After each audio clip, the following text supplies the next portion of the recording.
Olá pessoal, tudo bem com vocês? Como eu tinha comentado no vídeo anterior, hoje eu vou estar falando com vocês um pouquinho sobre o filo nematóide, também conhecido como vermes nemateumintos, tá? Então, ou nematóides, né? Também pode ser chamado. Então, esse grupo, ao contrário do grupo anterior, dos plateumintos, esse grupo são todos os vermes com o corpo cilíndrico, tá? Então, eles não são achatados, eles são cilíndricos, tá? Tudo bem? Então, existe aí milhares de espécies de nematóides, tá? Em média de 30% deles são parasitas, tanto de seres humanos, né, e outros animais, peixes, anfíbios, répteis, aves e assim por diante, tá? E também de vegetais. Tem muitas espécies que causam aí a perca né, causando muito prejuízo na agricultura. Atacam leguminosas, atacam vários tipos de cultivares, causando aí bastante prejuízo, tá? E muitos, a maioria deles, às vezes são de vida livre, vivem em ambientes aquáticos, ambiente terrestre, tá? Ambientes úmidos. Um detalhe que a maioria desse grupo eles são dioicos, ou seja, existe machos e fêmeas, e eles possuem ainda dimorfismo sexual. O que significa isso? Existem características diferentes entre machos e fêmeas. Então, normalmente a fêmea é bem maior que o macho, tá? Eu vou apresentar para vocês aqui as principais, algumas doenças, né, que são causadas por vermes nematóides. Primeiro aqui apresentada Ascaris lumbricoides, né, que é o verme que causa ascaridíase. Então, a doença que as pessoas chamam, olha, fulano está com lombrigas, né? Então ele está com ascaridíase, é o nome da doença. O causador, né, o agente etiológico dessa doença, Ascaris lumbricoides, tá? Aqui já está escrito, uma das verminoses mais disseminadas no mundo, então praticamente todo mundo tem essa doença, tá? Eu disse quase todo o mundo, estou dizendo que todas as pessoas têm essa doença, tá? Eu já ouvi falar alunos dizer assim que todo mundo tem lombrigas, que é normal. Nada disso, tá? Não é normal ter lombrigas. Então quem está com lombrigas no seu intestino, ele está com ascaridíase. Tem que tomar remédio, não é uma coisa que faz parte da biota do nosso intestino, tá? Características aqui do verme. Então, aqui nós temos uma fotografia, mostra aqui uma fêmea e mostra um macho, o macho sempre menor do que a fêmea.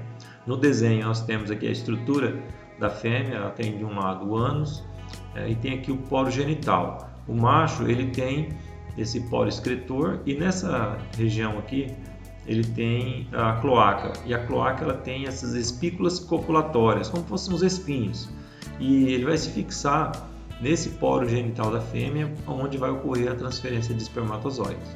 E aí, esse espermatozoide no corpo da fêmea vai fertilizar os seus ovos. Essa fêmea ela chega a botar aí 200 mil ovos num único dia. Então, uma pessoa que tem lombrigas, ele vai estar eliminando fezes com milhares de ovos, podendo aí, possivelmente infectar outras pessoas. No ciclo de vida, basicamente a gente tem o que? O indivíduo que está sendo parasitado, ele está eliminando uma grande quantidade de ovos. Esse indivíduo ele acaba mandando para o ambiente, né? Caso elimine suas fezes em locais abertos ou perto de rios e açudes, ele acaba podendo contaminar outras pessoas. Pode ser também aquela pessoa que não tem uma boa higiene, que ele vai ao banheiro, se limpa e depois não lava as mãos e as mãos ficam contaminadas com ovos. Como o ovo ele é praticamente microscópico, essa pessoa pega na maçaneta da porta ou pega numa fruta, qualquer coisa, ele sai disseminando os ovos da lombriga, tá? Então, existe também a possibilidade de insetos, né, que a pessoa faz as suas fezes ali no campo aberto, alguns insetos, como moscas e outros, pousar ali e vir, acaba trazendo nas suas pernas, né, o ovo da Ascaris e pousar em outras regiões e acabar contaminando. Então, assim, o Ascaris ele tem várias estratégias de proliferação e o ciclo dela basicamente se dá aí no ser humano, quando uma pessoa faz a ingestão do ovo, uma água contaminada, como água de um lago, de açude, irrigou as hortaliças, essa pessoa comeu essas hortaliças sem uma boa higienização dessa hortaliça, ele vai ingerir esse ovo, e quando ele ingere o ovo, a larva que está dentro do ovo ela é liberada, é uma larva quase microscópica, muito pequenininha. Essa larva ela vai perfurar aí os tecidos, vai cair na corrente sanguínea, ela vai passar vários órgãos do nosso corpo, passa até pelo coração, vai para os pulmões. Depois dos pulmões ela perfura ali e vem para a região da traqueia, e ela caindo na faringe, a pessoa acaba engolindo, e aí o verme volta lá para o intestino, né? Ele desce o tubo digestório, vai lá para o intestino, e lá vai maturar, ele vai chegar à idade adulta, onde ele vai estar se reproduzindo e lançando seus ovos aí pelas fezes do indivíduo que está sendo parasitado.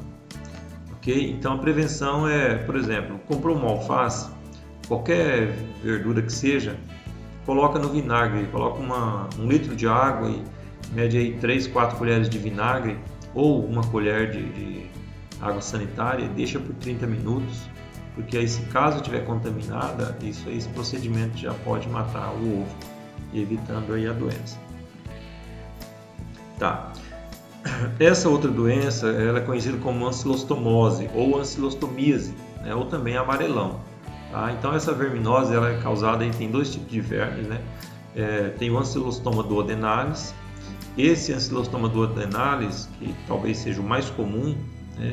Aquele que mais ocorre, ele tem, se vocês observarem aqui, ele é um verme muito pequeno, tá? Aí alguns milímetros, e ele tem esses dentículos, ó, por onde ele perfura os vasos sanguíneos, aonde ele vai estar absorvendo o sangue, para que ele possa se alimentar de sangue, e acaba provocando aí pequenas hemorragias, e a pessoa vai enfraquecendo, vai ficando amarelo, vai ficando pálido, daí o nome da doença conhecido popularmente como amarelão. Tá? Tem esse outro Necator americanus, também é um outro aí que causa a doença, tá? Mas no Brasil é mais comum esse daqui.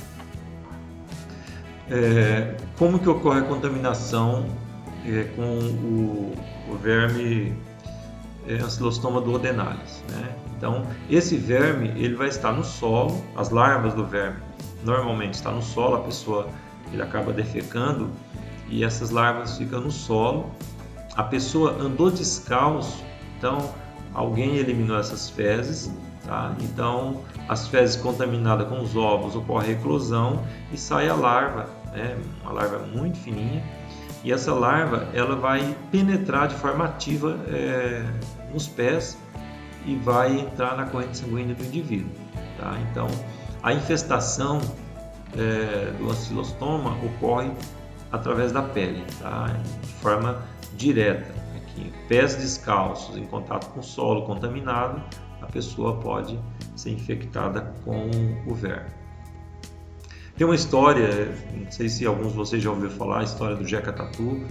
Essa história foi criada por Monteiro Lobato, que ele, na verdade, essa história foi criada mais com um cunho social, para despertar a atenção dos governos, por conta que a população de cidades pequenas, de periferias, estavam sofrendo com diversas doenças que poderia facilmente ser tratada e as pessoas serem conscientizadas, né, sobre o assunto.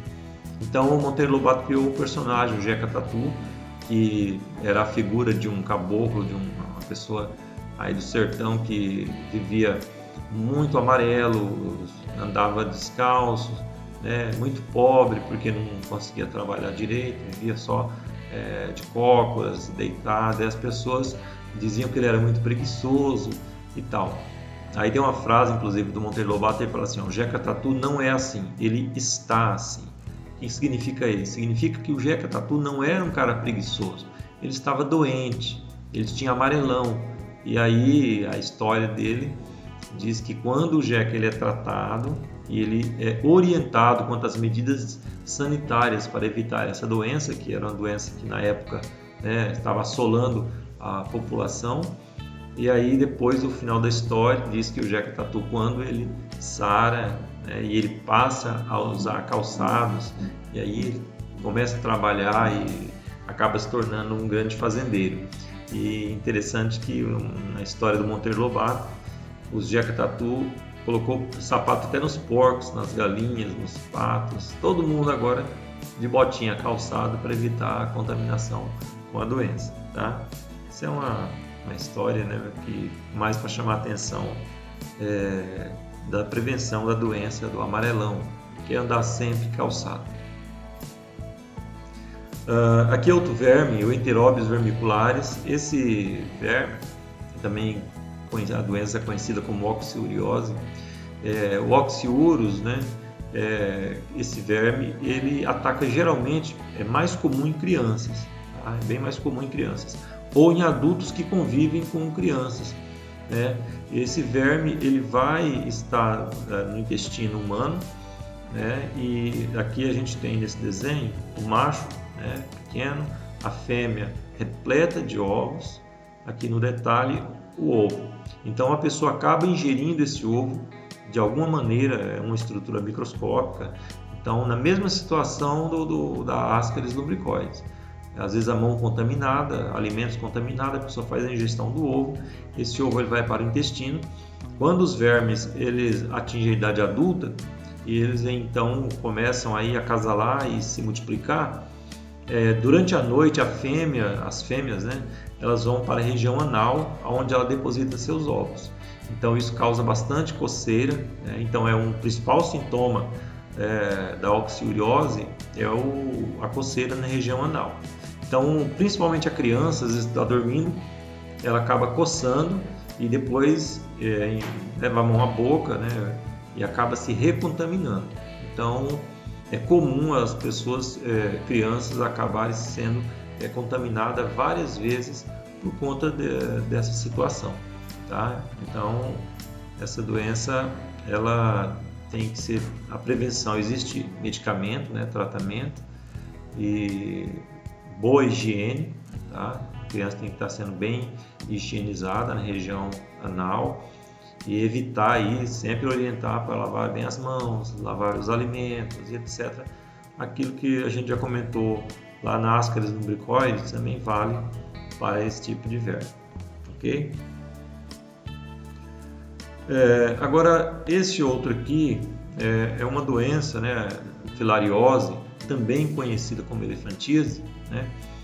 Essa doença, ela não depende de medidas de higiene, tá? Então, enquanto que a Ascaris lumbricoides depende de medidas de higiene, ancilostomose, andar calçado, prevenção, e oxiuriose, também a pessoa, medidas de higiene.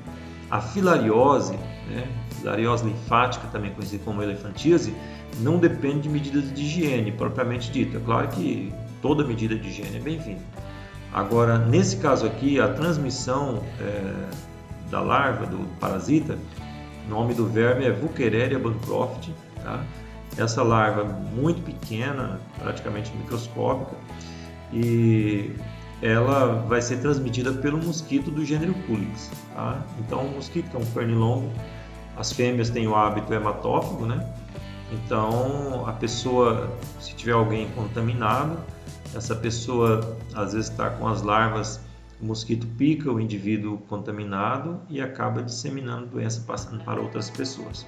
Então, a filariose ou elefantíase, ela tem aí um vetor, né? Também é um hospedeiro intermediário, que é o mosquito Culex. Aqui, ó, o ciclo da doença.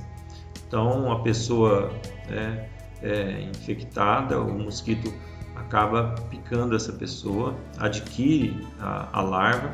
Essa larva, ela vai entra no trato digestório do mosquito e depois penetra aí na cavidade torácica do mosquito, e por ali ele se desenvolve. Depois, quando o mosquito pica uma pessoa, essa larva já está na sua forma infectante, e aí ela entra no indivíduo e aí vai percorrer os vasos linfáticos, a preferência do verme, né, desse Buchereria bancrofti, é pelos vasos linfáticos, geralmente de extremidades, por exemplo, das pernas, principalmente as pernas, mas pode também atacar aí as mamas, no caso das mulheres, e a bolsa escrotal, no caso dos homens, tá? Provocando aí a obstrução dos vasos linfáticos e gerando um acúmulo de líquido muito grande. Olha como que fica a perna, uma grande quantidade de líquido, porque não consegue ter circulação. Os vermes adultos, eles já crescem um pouquinho mais, aí, talvez uns 15, 20 milímetros, e esses vermes eles obstruem toda a circulação linfática, provocando esses edemas. Olha aqui, ó. No Brasil, essa doença ela está bastante controlada atualmente. Se eu não estou enganado, a região endêmica da doença, acho que é no estado de Pernambuco, a região metropolitana do Recife, são regiões que são endêmicas. Então, para que uma pessoa adquira a doença, tem que ter alguém nas proximidades com a doença, com as larvas, e o mosquito que faz a transmissão. Então, a gente hoje, atualmente, não é tão comum aqui na nossa região, a não ser que a pessoa venha de outro lugar onde tem a doença, tá? Mas é uma doença que atinge aí vários países, não é só o Brasil. E no Brasil ela está, como eu já disse, sob controle, não está erradicada, tá? Mas ela está sob controle aí, por isso que não é tão comum a gente ver hoje em dia pessoas com essa doença. Bom, sobre os vermes nematóides é isso, então não esqueçam que a elefantíase ou filariose ela é transmitida pelo mosquito, tá? Então a prevenção, combate ao mosquito, e tratamento dos doentes. As pessoas que estão doentes, elas tratam com medicamentos. Esses medicamentos eles acabam ou matando a larva ou diminuindo aí a sua forma infectante, dificultando aí a transmissão pelo mosquito, tá? O enteróbios vermiculares, a prevenção e medidas de higiene, tratamento da criança ou do adulto que esteja doente. O amarelão, recapitulando aí, o verme penetra de forma ativa pelo pé, então andar calçados, andar com os pés calçados em solos contaminados para evitar a doença. E ancilostomose e Ascaris lumbricoides, que é as lombrigas, medidas de higiene, tanto com as mãos, o corpo e com os alimentos que serão ingeridos crus, como as verduras. Ok? Qualquer dúvida vocês podem mandar uma mensagem no WhatsApp, vou estar respondendo aí à medida do possível. Beleza? Só isso por enquanto, até mais.